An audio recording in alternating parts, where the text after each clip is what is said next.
Hello everyone, welcome to my new day blog. আজকে আমার ব্লগটা একটু আলাদা হবে, কারণ আমি আমার আঞ্চলিক ভাষায় আজকের ব্লগটা করব। তো শুরু করা যাক।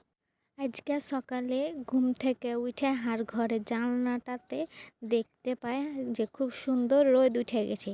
তো আমি জানলাটার কাছে মেলাক্ষণ দাঁড়িয়ে ছিল, দাঁড়িয়ে দাঁড়িয়ে হার ঘর থেকে যে মাঠটা দেখা যায় ওই মাঠটা দেখছিল। আর এখানে এই পাখিগালা হাঁকে খুব জ্বালায়, খালি হার ঘরের জানলার কাছে এসে খাটার মাটার করে।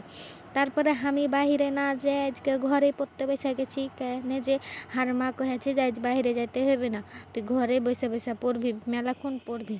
তো আমি পড়ছি, তো হার মা বাইরে যাইতে দিবে না, তার লেগে হাঁকে রুটিটা লেপটে হাঁকে ঘরেই খাইতে দিয়ে গেছি। তা আমি আর উঠিও নি, ঘরে পড়ছুনু দিয়ে শুনতে পাচ্ছি যে রসালা এসছে। দেখ আমি দৌড়ে বাড়িয়ে গেছি যে কে আসছে, দেখছি তো রসালা এসছে। তো মেলাখানিক রস লিয়েছে, দেখতেই পাচ্ছেন 3খান হাঁড়িতে হারমা রস লিয়েছে। রসগালা খাইতে হইবে মিষ্টি, তো আমি খাইছি মেলাখানিক দিয়ে। তারপরে দেখছি তো রসটাকে করছে এখানে, গরম করছে, ফুটিয়া থুইবে কেন যে হার ঘে আজকে রস পিঠা করা হবে তার লেগে। দিয়ে আমি মেলাক্ষণ দেখনু ফুটছিল, তো তারপরে আবার ফের বাইরে যে আমি পড়তে বসে গেলু, যে হাঁকে তো পড়তেই হবে। দিয়ে পড়তে পড়তে দেখছি তো এখানে কাঠবিড়ালি গালা খালি কাচার মাচার করছে। তারপরে 12:30 বাজে গেছে, দিয়ে আমি গা ধুতে চলে গেছি। গা ধুয়ে এসে ছাদে বসছিনু, দিয়ে বসে থাকতে থাকতে দেখনু যাহার ঘে ছুটির কাছে মেলায় ফুল আসছে।